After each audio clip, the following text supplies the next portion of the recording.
I think the storyline theater is just two, right? Like two stories, right? I think it was the 16 Tales ones that were four, right? I believe. Yeah, just two, I think, were storyline theater. Yeah. The number two? What's number one do?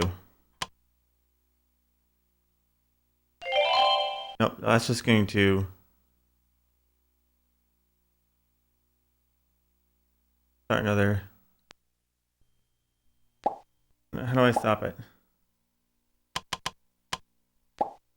Wait, how do I stop it?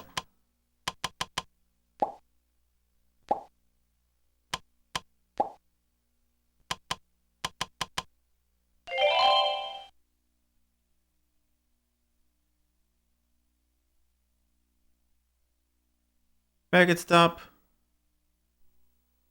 I guess so. It looks like just two of them. I think they're longer ones in this, right? Because I think the um the 16 Tales were shorter stories. I think these are longer.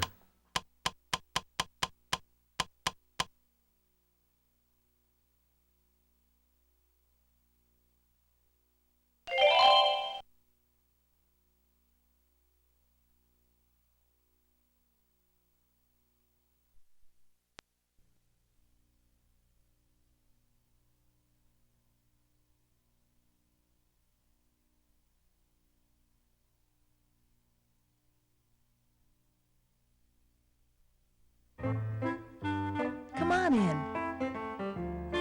Settle back.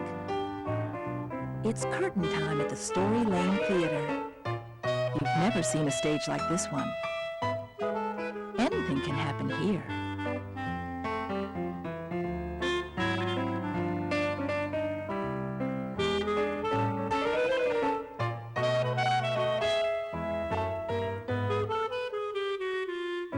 Get ready for a journey. Look up at the stars to find your way. Today, we'll be traveling with Mary Prentice and her family, who are guided by a mysterious stranger named Pegleg Joe. But before we set out, let's go to Brooklyn, New York to meet Yvonne Buchanan, who made the paintings that brought all these characters to life. I grew up in New York, born and raised here. Moved out to Brooklyn about 12 years ago. Graduated from Parsons. I always loved drawing. And when I was in 6th grade, my mother asked the teacher, Mr. Givens, if I could earn a living because with art, and because she was very concerned about me being able to support myself. So once he said, yes, she can earn money drawing, then it's like I was let free to do all sorts of things. I do most of my work at home. I have a studio separate from the rest of the house that I have my drawing table, my paints, and I work in there. When I started doing the drawings for Drinking Gourd, I realized I needed a lot of research. I needed to know about what kind of carts they used, what the houses look like, what the clothes look like. So I went up to the Schomburg Library, which is in Harlem, and I got a whole batch of pictures about plantations, farms, the type of brooms that women used, the kind of dresses they wore, hats, boots, type of landscape that the story took place in, just so that I can get an authentic feel. I felt I had to do the story justice because it tells the story of a little black girl, and I'm a black woman, and it's a very important story. I felt it touched me. I wanted to do a good job on it because of my family, you know, what my family had gone through. When I read the script and I got to know Mary, I went through a lot of different images of her. I started making her much more expressive instead of her being a passive little girl, feeling that she had more personality. And I just chose her eyes, large and slightly curved. And eventually I came up with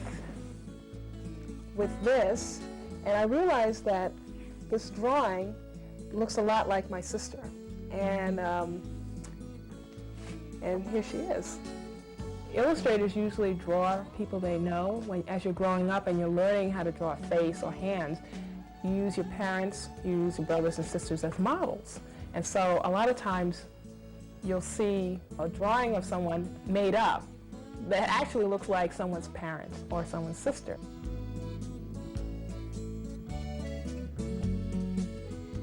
The story concerned a little black girl being strong, which you don't really see a lot of. When I was 9 or 11, I wasn't out in the field, I was in school. This little girl was forbidden to learn how to read, forbidden freedom, forbidden to play. She had to work like an adult, really not knowing whether everything was going to be all right, hoping that it will, but not really knowing. The character of Peg Leg Joe is a legendary character, and so I didn't want to depict him as a person particularly, but more as a mythic character. And so I wanted him to have lots of color in his beard, the greens, the pinks, and the reds of his beard that no human person has. Because I think of him as a magical person who helped spirit this family away through the Underground Railroad.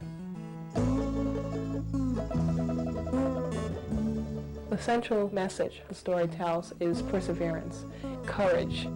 This picture takes place when Mary's mother is telling Mary and Samuel about the North Star, the Big Dipper, the drinking gourd, and explaining, you follow the North Star to freedom, and this is how you get north. What I wanted to show was hope in the mother's face and a little bit of apprehension in the children. I feel like the power in the story is that all of these people, Mary, her mother, her brother, are all ordinary people who achieve extraordinary things. And I feel like everyone who feels that they're ordinary can achieve awesome things. So if you like to draw, you should draw every day. If you like to dance, you should dance every day. If you like science, you should learn about different formulas, learn about rocks, whatever you're interested in. Each day, learn something new, and you realize that that'll give you so much power in your own life. And now we're ready to meet Mary Prentice and find out what it means to follow the drinking gourd.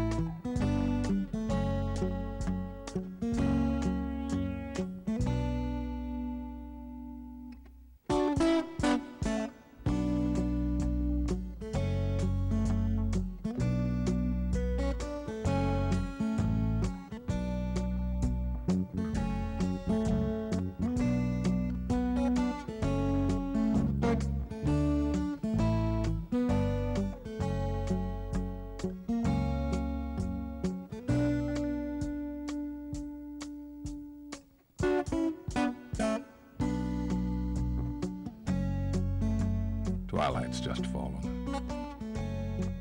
The day's cotton's been counted and carted. And out in the night, just past the willow tree, you hear the quail whistle out to you.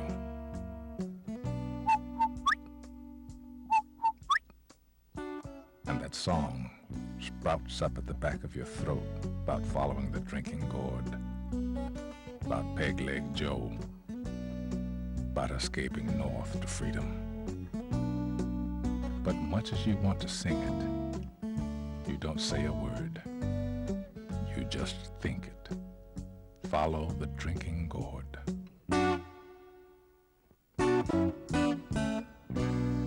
It's time to run. Mary Prentice was only 11 years old when her mama decided to escape. See, Mary, her mama, and her brother Samuel were slaves on the Darby Cotton Plantation in a little town just outside Mobile, Alabama. Their papa used to be there with them, except he'd been sold when Mary was only 6 years old.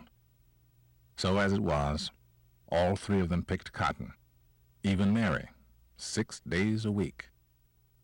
It was hard work, tiring work. There was something special about Mary. She had a peculiar knack for gathering stories. She had ears sharp enough to pick up even the quietest whispers that might be floating about. One evening, right after dinner, Mary snuck down to the stables.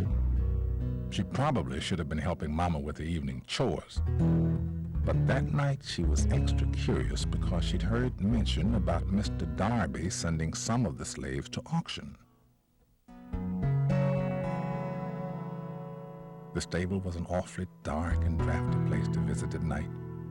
And what with all the rows of stalls and nooks and crannies for the feed and the tack, it seemed like an enormous maze. When Mary got there, the stables were quiet. But it didn't take long for her to overhear some stable hands whispering down at the far end of the stalls. Going to send 5 slaves. That's what I heard Mr. Darby saying. I even heard tell they'd be selling the Prentice boy as well. Mary's face grew hot as an iron, but she stayed tight against the bin. Maybe she'd heard wrong. She wanted to run up and ask them, but they'd just shoo away a little girl like her. The voices grew softer, and then shut off immediately when someone started banging hard on the padded gate. Why had the men stopped talking? Mary ran to see who would be making that kind of noise. It was a wild-looking fellow, and he was hammering away fast and hard, but it didn't look like he was getting too much work done. Mary hung back a little to watch him. He was what they like to call a journeyman, because he traveled about doing carpentry and smithing. He had rough clothes, a mass of curly hair, and on his right side, a peg leg. Mary's mind was swirling with the news about Samuel, but she couldn't help watch the man. Even above all the noise he was making, he kept singing the same little song. When the sun comes back and the first quail cries, follow the drinking gourd. For the old man is waiting for the carrier to freedom if you follow the drinking gourd. Mary was about to creep back to see if she could hear more from the stable hands when she saw Mr. Darby coming down the path. So quickly and quietly, she whisked herself away. Before she left, Mary took one last look at this peg-legged man. And maybe she was seeing funny, but it really looked as if he'd winked right in her direction. Mary ran down the path to home, her feet shooting up dust and her mind heavy with the news about Samuel. Before she knew it, she was singing that song. She must have sung it a good 20 times when, whop! Mama clamped her hand right smack over Mary's mouth. Mary Prentice, where'd you go learning that song? Mama's eyes were staring at her brighter than Mary had ever seen them. Song, Mama? Why, I just sort of picked it up from that peg-leg journeyman working in the stables. Did Papa ever talk about a journeyman like that? He sure was odd. Over and over, he wouldn't sing nothing else.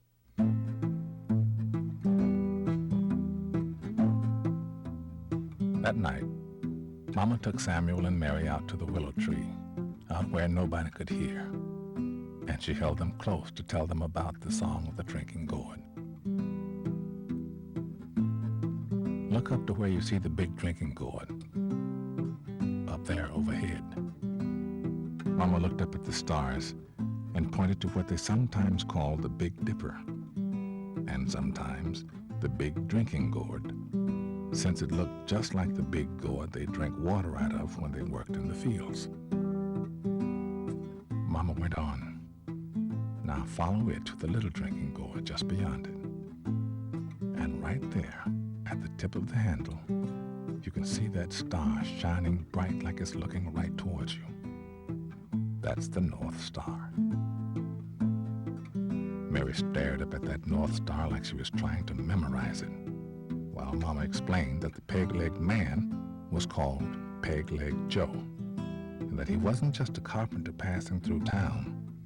He'd known Papa, and he was an agent for the Underground Railroad. So maybe Peg-Leg Joe's wink wasn't just her imagination. But did this mean that Mama was talking about escaping north? About them escaping north? Mama's voice was hushed and serious. The old man is waiting. That's Peg-Leg Joe himself. He'll be the one to help us cross the river into the north. When the first quail calls, means the best time to go is spring. The weather's right, the river's high. Left foot, peg foot, traveling on. We'll be following Peg-Leg Joe's path. Peg leg on the right, footprint on the left. Mary so wanted to ask the one question that kept biting at her. Does this mean she might see her Papa? The riverbank makes a very good road. The dead trees will show you the way. Left foot, peg foot, traveling on. Follow the drinking gold. The river ends between two hills. Follow the drinking gold. There's another river on the other side. Follow the drinking gold. When the great big river meets the little river, follow the drinking gold. For the old man is waiting for to carry you to freedom. Follow the drinking gold. Next day, Mary's mother handed her something in a small red cloth and told her to run to the stables and give it to Peg-Leg Joe. Mary didn't know what it was, but she knew it would be their signal to say that they were ready to go. There he was, hammering away in the same place he'd been before. At first he paid Mary no mind, and Mary wasn't sure that they could really trust him. The riverbank makes a very good road. The dead trees will show you the way. Left foot, peg foot, traveling on. Follow the drinking gold. Peg-Leg Joe kept right on banging on the gate, but Mary drew up close. The hammering grew softer, so she asked him, "But how do we get to the river?" "Your mama knows." "My mama knows no such thing. She's never left the plantation," said Mary. "Your mama doesn't say all she knows, but she's got a map of the route right in her head. Only, she's gonna need your help. Now your papa's told me about you, and he said you were as brave as they come, and that you had enough stories in that head of yours to fill a shelf of books. Her papa? Had Peg-Leg Joe seen him?" Mary would have jumped up to ask all about it, only Peg-Leg Joe's eyebrows tightened together, and he began hammering harder than ever.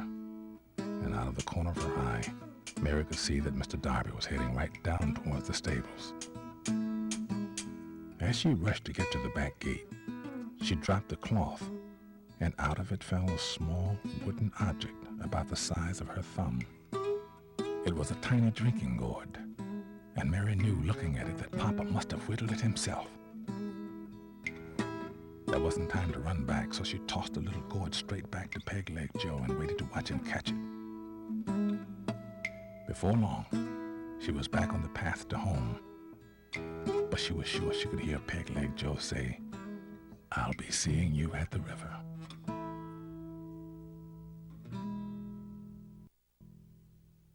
That very night, Mama brought Mary and Samuel back out to the willow tree and wrapped them up in extra sets of clothes. Not a single word came across Mama's lips, but Mary knew that this was it. It was time to run. Mary took a good look at the North Star to make sure it was looking out for them, and off she went, one step behind Samuel, and 2 steps behind Mama, who carried only a cotton sack of food and the great big walking stick Papa had carved for her.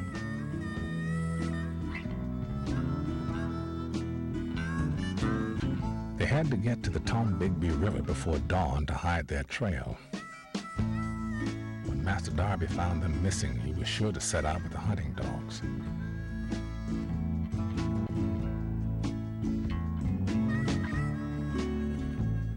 Mary's legs grew tired. Seemed like Mama and Samuel were running. Mary crouched down on a stone to rest, but Mama shook her awake. She gave her a biscuit from the sack and rubbed Mary's feet. They were sore and blistered.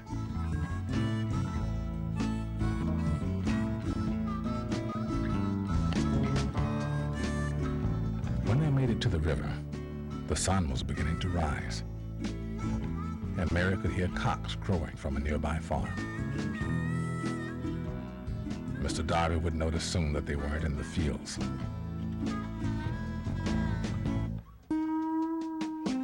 At the riverbank, Mama pointed to the ground with her walking stick.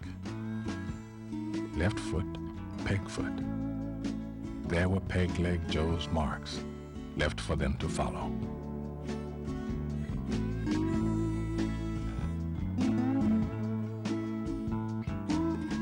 That day and for many days, they traveled the riverbank at night and hid during the day in nearby swamps and marshes. They followed Peg-Leg Joe's footprints until at one bend in the river, the prints disappeared. They still had the drinking gourd as their guide, but each day they grew more tired and hungry, and they ate less and less as the food began running out. That was when they decided that Samuel and Mary would hide out by the nearest plantation to see if they could get more food. If we are where I think we are, you'll find the slaves' quarters right next to the barn. Wait by the barn, and when it's pitch dark, you make the quail's call, nice and soft. And if you see a lantern light up in the slaves' quarters' 4-paned window, there'll be someone to help you, said Mama. Mary and Samuel waited until night to run. They hid by the barn and tried singing like the quail.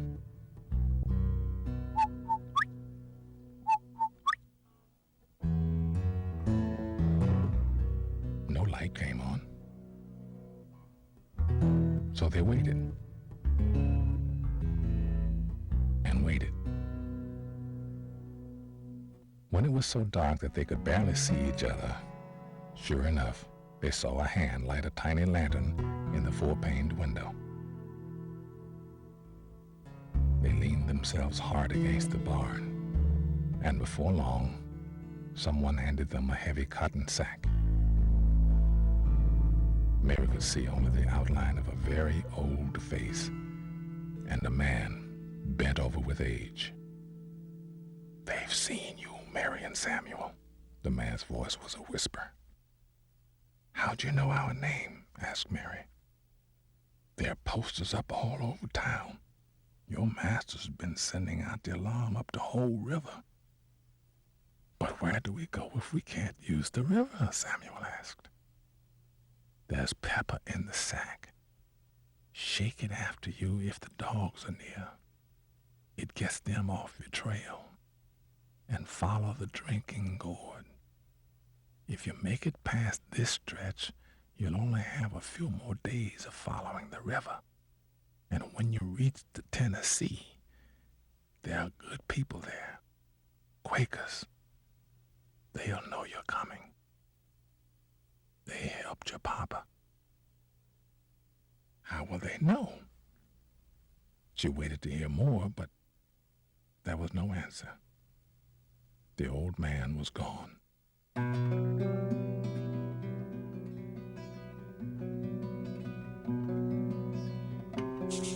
Mary, Samuel, and Mama took to the woods. The river was no longer safe. They moved slowly, fighting against the vines and undergrowth. It didn't help to think that there were people after them ready to catch them for money.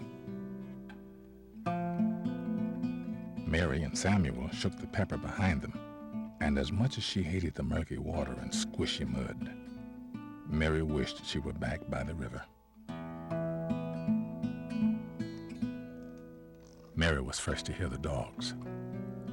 Mama said pay them no mind, that they might just be chasing rabbits. But as the barking came closer, the three knew they'd better do something. The river was too far to run back to, so Mama threw the rest of the pepper onto the ground and pulled Mary and Samuel into a cascade of hundreds of kudzu vines. There was a small, hollow place just large enough for them to crouch into. The three of them squatted low, and so close together it was hard to tell one heartbeat from another.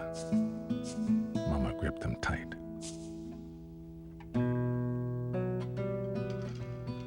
The dogs were getting close, barking louder, faster, as if they knew just where the three were.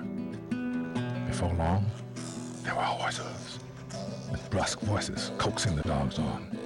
$1,000 for the boy. Come on, dogs. Track him down. Mary waited, sure they were caught. She could hardly believe it when the dog stopped barking and started to whine. The pepper had worked. She saw Mama's mouth loosen into a smile. A few days later, Mary, Samuel, and Mama came upon a clearing in the woods, and beyond it, a small town.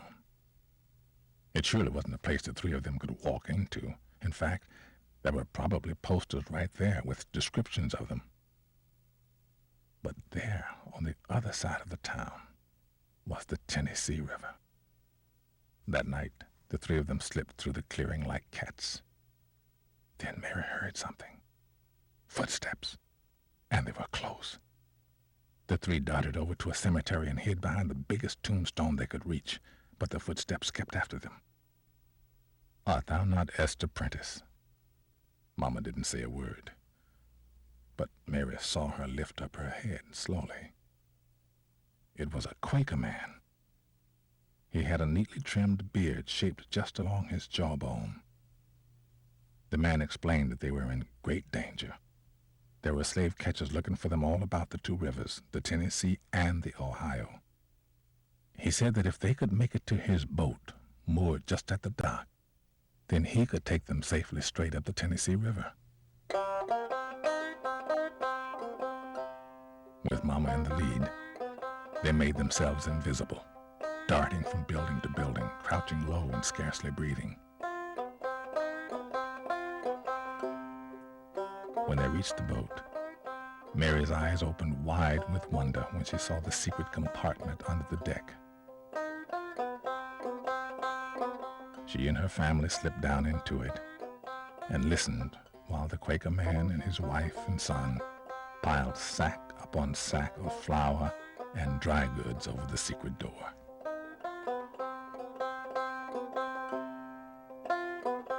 That next morning, Mary and her family traveled up the Tennessee in broad daylight without even a single slave catcher guessing where they might be. The Quaker man warned them that their last stop, the Ohio River, was rife with patrols, and even Peg-Leg Joe couldn't guard against that. As the song said, the river, that was the Tennessee, ends between two hills, and there's another river on the other side. It took days to find any trace of Peg-Leg Joe. It was Mary who spotted the prints. Left foot, peg foot, and they raced to the end of the path to find a tiny inlet tucked into the hills. There they found more prints, but Peg-Leg Joe was nowhere to be seen. Mary felt her heart drop, and her eyes grew hot with tears. But then, to her amazement, out from behind the trees stepped Papa. Papa!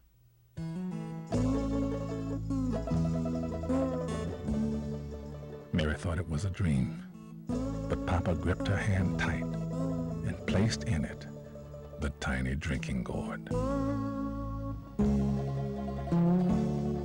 Papa looked tired, but he pulled Mama, Samuel, and Mary as close as he could and held on to them. Mary wasn't sure he would ever let go.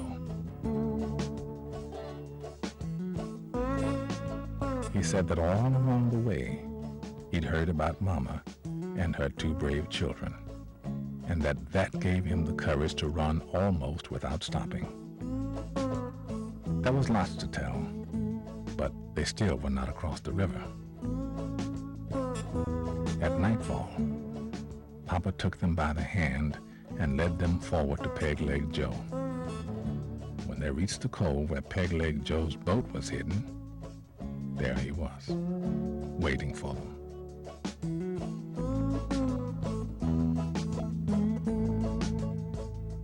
The moon hid behind the clouds to let them cross, and the river frog seemed to be croaking especially hard to wish them luck. Peg Leg Joe rowed them across, soft and quiet as swans, right past the patrols, until the boat slowed, and with a soft bump, they came to the other side of the river. They still had a journey ahead of them until they were entirely safe. But this was it. They were together and on their way to freedom. And Mary could hear herself telling the story of their escape over and over in the days to come. The riverbank makes a very good road. The dead trees will show you the way. Left foot, peg foot, traveling on. Follow the drinking gourd. The river ends between two hills. Follow the drinking gourd. There's another river on the other side. Follow the drinking gourd. When the great big river meets the little river, follow the drinking gourd. For the old man is waiting for to carry you to freedom. Follow the drinking gourd.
Wait, what?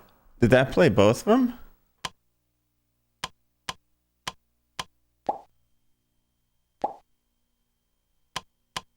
Oh, okay. Wait, hold on. Oh, that's right. Cause now I remember because I started before and I backed out. So let's do start from the beginning from that part. I was like, why is it doing that? I'm like, oh, I get it.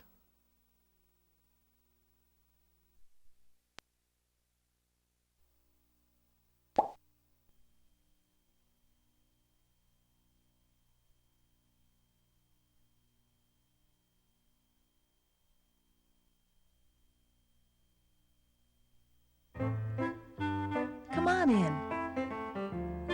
Settle back. It's curtain time at the Story Lane Theater. You've never seen a stage like this one. Anything can happen here.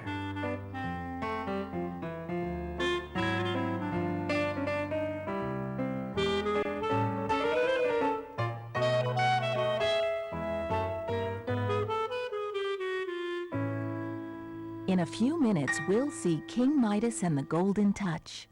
But first, come on backstage to meet Eric Metaxas. He wrote the words for the story. This is Eric's favorite place to write. Let's listen to Eric tell how he goes about creating a story. The process of writing usually starts way before you actually pick up the pen or sit down in front of the word processor. Usually, when I write, I'm writing a story in my mind before I'm actually writing it down on paper. I'm beginning to put it together and beginning to try to get the themes and the ideas of what I want to say. And in a way, I'm editing the ideas in my mind.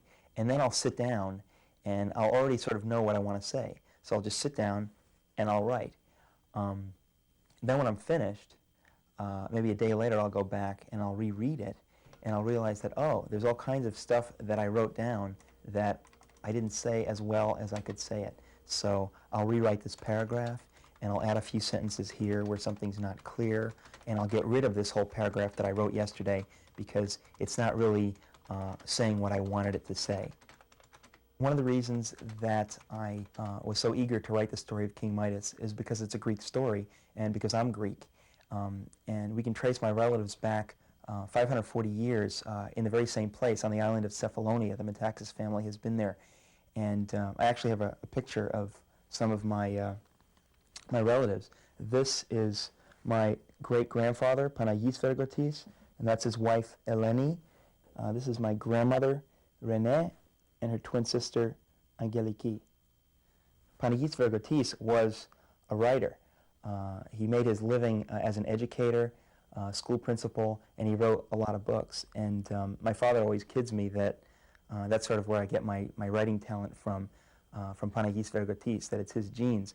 But my father also tells me that that his wife, Eleni, when she was older, she was a real storyteller, that she would tell the neighborhood kids stories. And my father, of course, remembers sitting with the neighborhood kids at her feet while she would sort of spin a yarn. And I've got another picture of her here when she was a little bit younger, probably about 19 years old.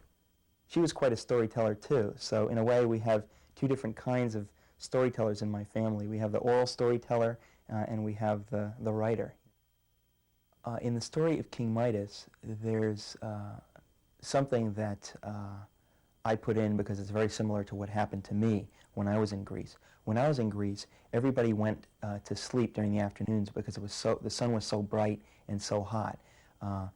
But when I was there, I didn't. I kind of enjoyed the fact that everybody had gone to sleep and I could sort of walk around and it was really peaceful and I felt like I had the whole world to myself. And in the story of King Midas, both King Midas and his daughter, Zoe, they also stay up during the afternoon because it's really quiet. And there's a line in the story about where Zoe enjoyed the afternoon so much that she didn't like to go to sleep. So I put a little piece of myself in Zoe when I was writing the story. A lot of times when I'm having problems putting pen to paper and I'm at a sort of a rough spot in the writing process, I'll just want to get away from everything for a few minutes. And a lot of times I'll take a walk, and I go to a park that's near here which is really, really beautiful. And there are very, very few people there, and so in a lot of ways, it reminds me of the afternoon walks I used to take when I was in Greece, because you feel like you're the only person in the world, and you can be completely alone with your thoughts. Sometimes when I'm in a place that's as beautiful as a place like this, it really amazes me that there's really nothing that you could do to improve upon it. It's so beautiful that the best thing you could possibly do is to try to take it in, to try to appreciate it for what it is. And I think in the story where King Midas goes wrong is that he's not content with what he has. He really seems to think if he could just do one more thing, if that beautiful butterfly could just be golden, then he'd have everything he wanted. But sometimes if you're not content with the beauty of things, with the beauty of the water and the beauty of the flowers, and being with the people that you care about, and you reach for that one thing to try to make it better the way King Midas did, you sort of can ruin everything. And that's really what happens to him in the story. And everything that he had, the beauty all around him, sort of gets destroyed, and he learns a painful lesson that there are many things in life that are worth a lot more than gold. Thanks for sharing those thoughts with us, Eric. And now, let's watch King Midas and the Golden Touch.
Once upon a time, about 27 centuries ago actually, somewhere on the coast of what is now Turkey, there was a sunny kingdom called Phrygia.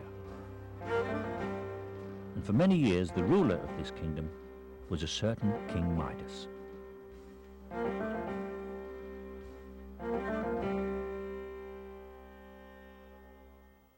Now King Midas was a very wealthy man. Indeed, he had everything money could buy. But of all the things he possessed in the world, he valued nothing more than his only daughter. She was as dear to him as life itself, and it was for this very reason that he named her Zoe, which means life.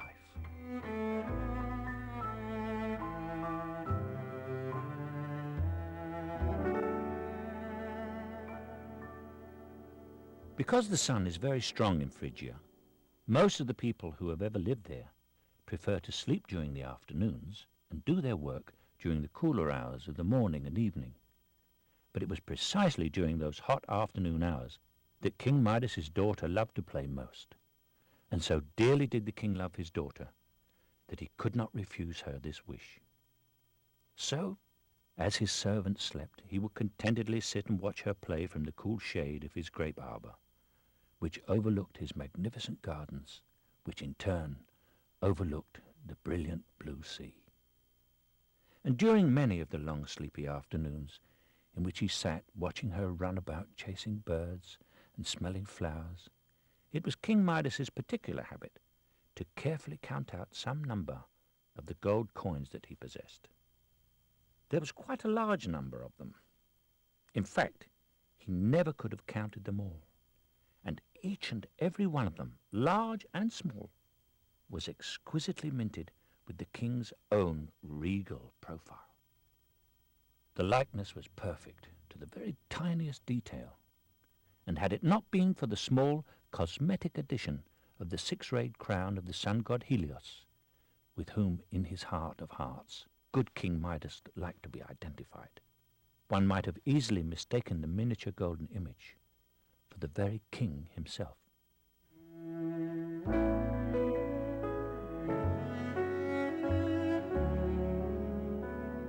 Now, one day, as he was sitting there in the arbour counting his coins, the king observed his daughter following a beautiful white butterfly as it flitted lazily down one of the garden paths.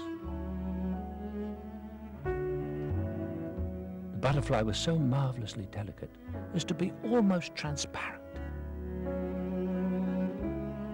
And as King Midas watched it, he could not help but admire the exceptional freedom and beauty of the creature.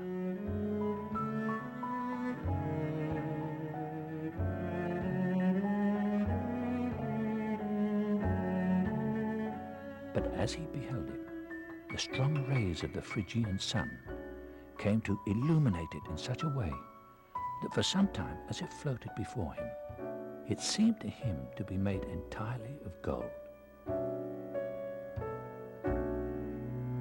The sight of this had the power of revelation,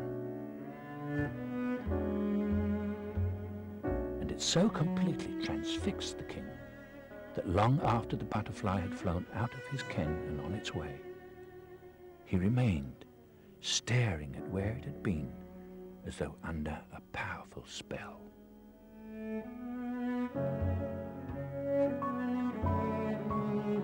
And when he came to himself again, he remained consumed with the idea of it.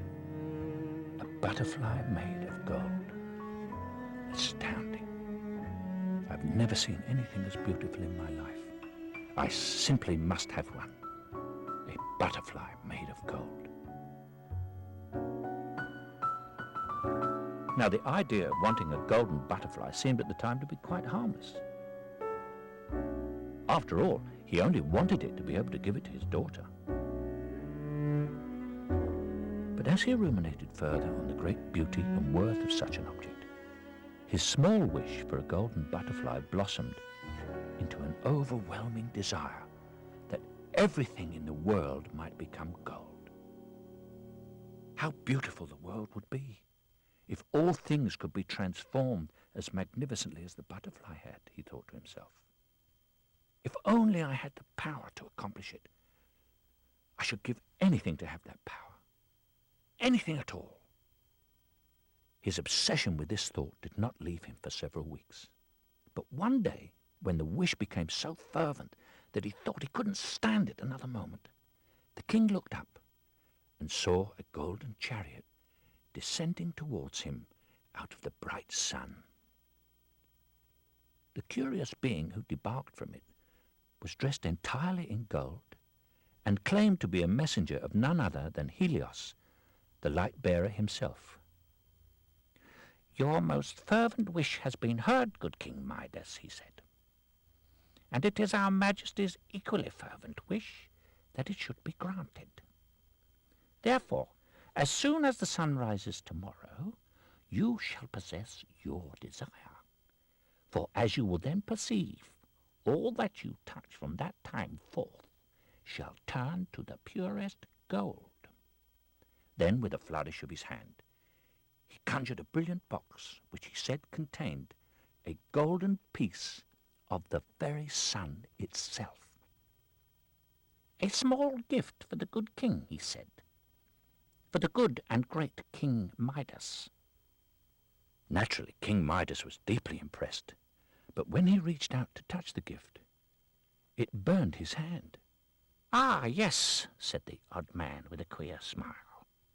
"Perhaps such a gift wasn't meant for your kind after all." With that, he climbed back into his gilded chariot and again ascended into the blinding brilliance of the afternoon sun. Of course, all this made the king quite eager for the next day. But when the sun's first rays entered his chamber in the morning, he became terribly uncomfortable.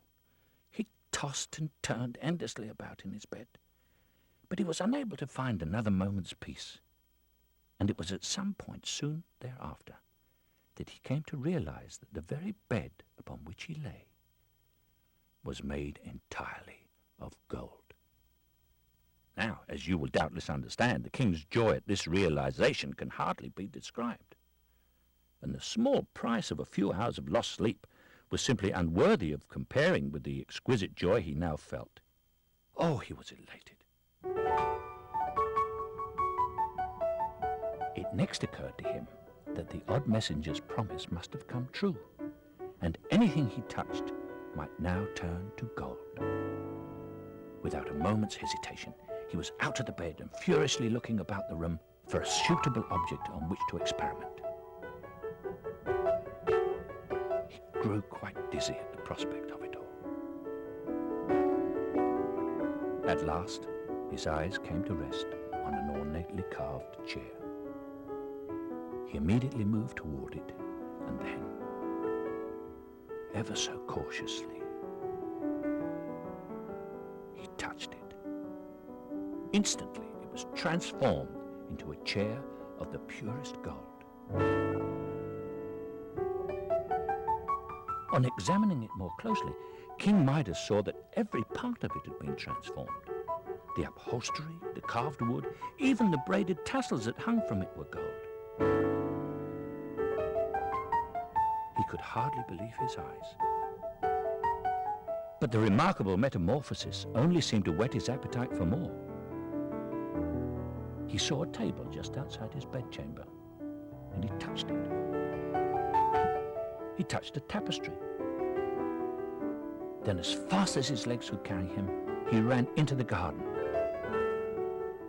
He touched a marble statue, a vase, and everything he touched, every single thing, turned to gold. It was more than he could bear. Then King Midas stooped to pick up a white pebble, and no sooner had he touched it than it was gold. He saw another stone, slightly larger, and touched that, and it too became gold. The king next spotted a large conch shell that his daughter had discovered on the seashore. He remembered the day she had found it, and recalled holding the shell to her ear so that she could hear the sounds of the ocean inside it, and how she heard it saying, "Thalassa, Thalassa, Thalassa," like the waves of the sea.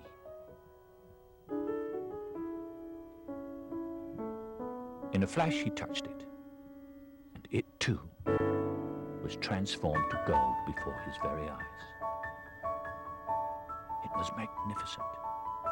He lifted the golden conch to examine it and hold it to his ear, unable to imagine what golden music should come out of it now.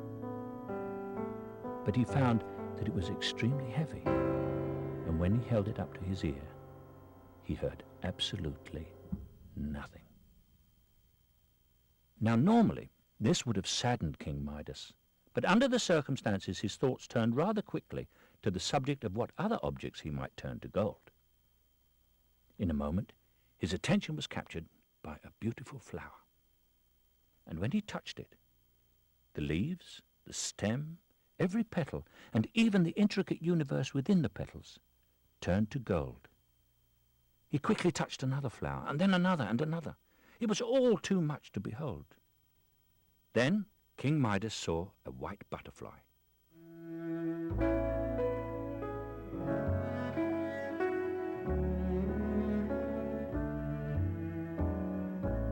It was quite like the one that he had so admired some weeks before. And as he was powerless to do anything else, he began to chase it.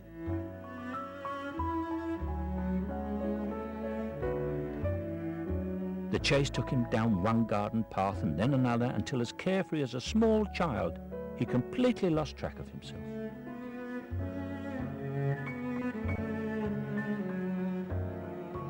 The butterfly eventually led him along the very edge of the castle parapet, overlooking the ocean. And because the idea of having a golden butterfly consumed him so completely, he quite forgot about the long drop to the rocks below and continued to chase it, teetering along the edge of the parapet as the butterfly danced just out of his reach. At last, reaching so far out that he nearly fell, the king succeeded in grazing the creature's gossamer wing with the tip of his outstretched index finger. on the very instant that he did so, it stiffened to gold and fell away out of his reach. Down, down it fell, all the way to the sea-washed rocks below, where it hit with a dull plink and disappeared among the barnacled crevices, a lifeless bauble.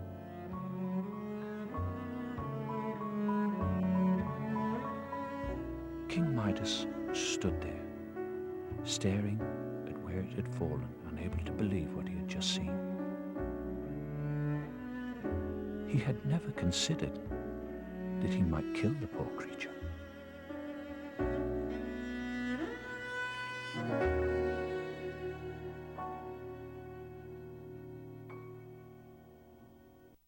As he wound his way back to the palace, King Midas passed several ancient olive trees, and tired from his chase, he leaned up against a particularly venerable specimen. As soon as he touched the trunk of the great tree, however, everything above him and around him froze into a single golden moment. It was an extraordinary sight. The entire tree, its mammoth gnarled trunk, every branch, every oval leaf, every green olive, had turned to gold. King Midas saw that even the hundreds of ants and other tiny insects on the tree had turned to gold.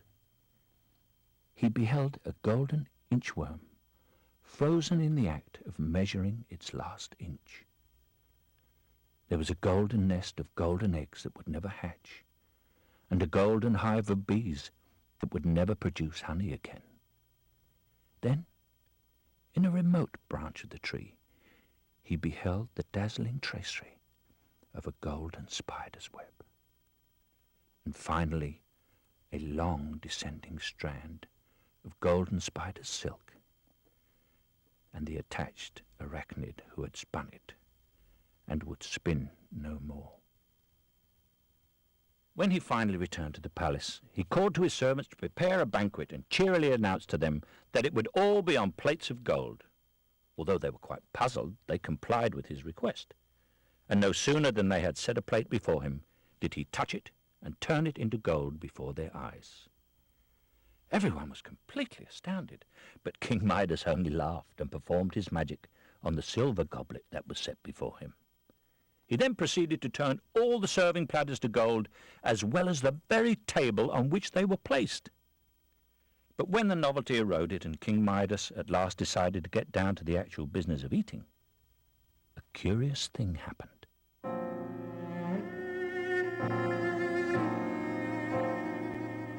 You see, when he picked up a fig to put it in his mouth, it too turned to solid gold.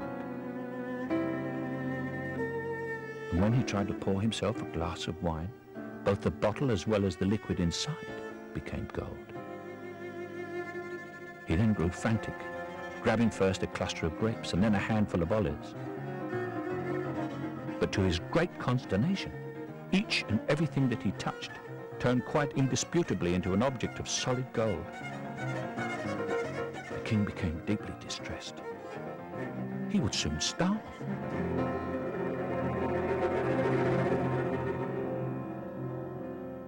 Just then, the king's daughter came running out of the palace to greet him. King Midas was so delighted to see her that he quickly embraced her. But no sooner did he do this than he recoiled in horror. For the golden touch with which he had been lately cursed had worked its hideous magic, even on his precious daughter, whom he loved beyond anything in the world. "Oh, my Zoe," he cried. "My dear Zoe, I have lost my dear Zoe."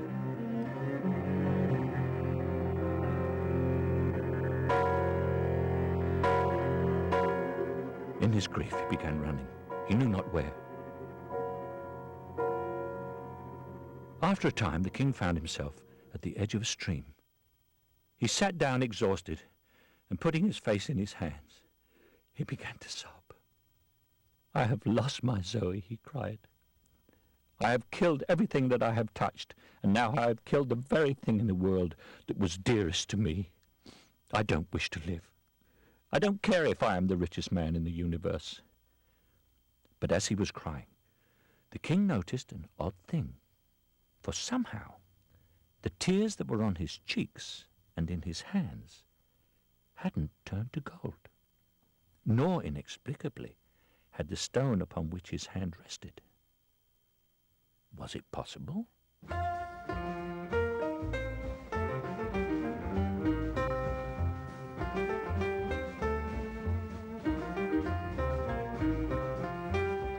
As fast as he could, King Midas ran back to the palace.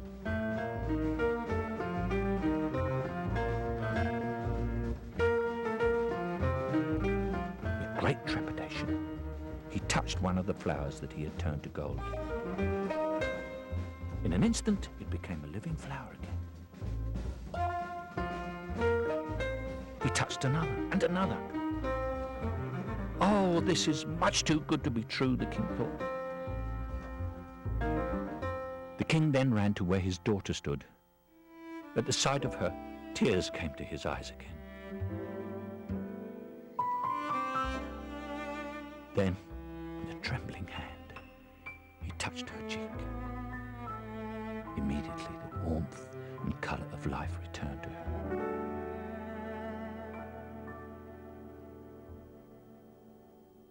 The king immediately fell on his knees, weeping with joy. He embraced the dear child tenderly. "Oh, my Zoe, he cried. "I have found my dear Zoe." And what the king said was quite true, for indeed he had.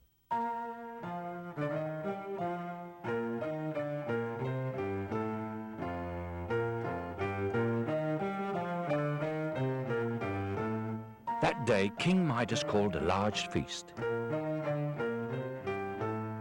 It was a celebration unlike anything the world had ever seen, even to this day. Every larder was emptied and nothing was spared, not a single thing.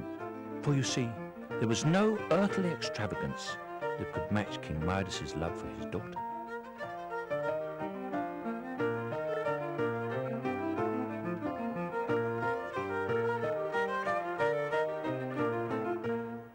And when the celebration was over and everyone had gone home, King Midas instructed his servants to gather up all the golden coins in the treasury and bring them to the castle parapet.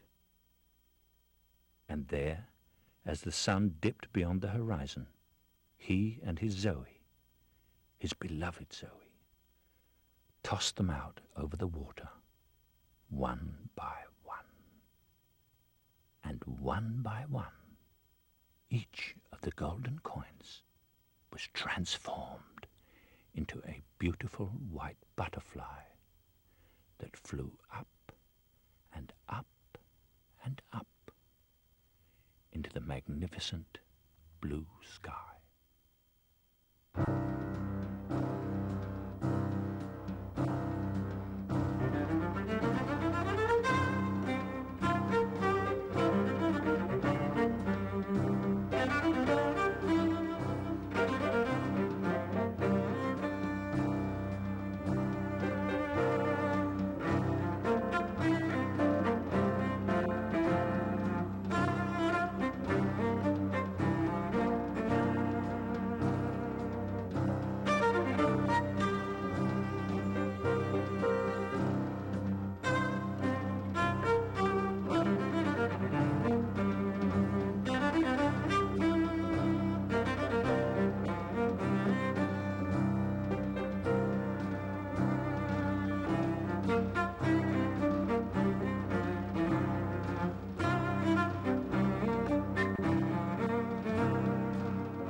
Did you guys enjoy your little bit of story time today?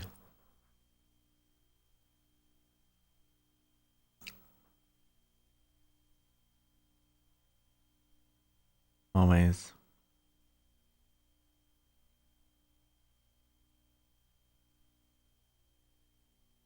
Uh,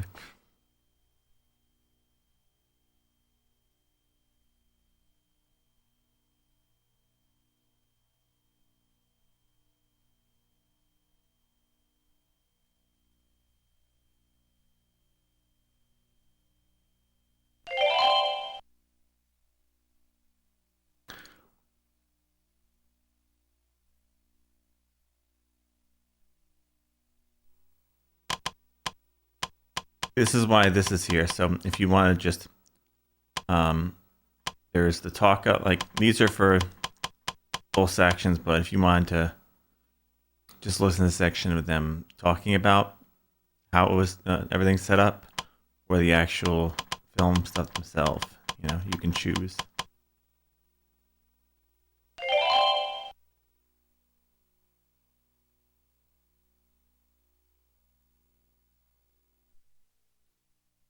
Fireworks time.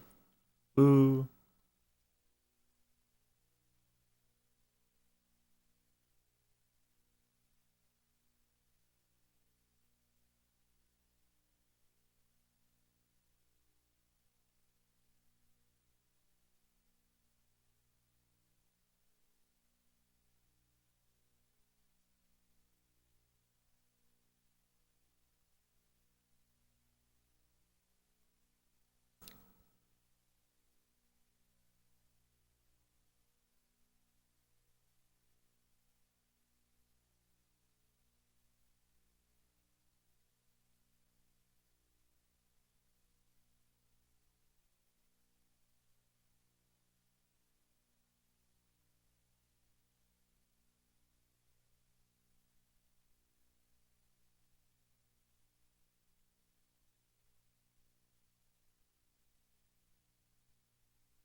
All right, guys, that is Story Lane Theater 4 for the PlayStation.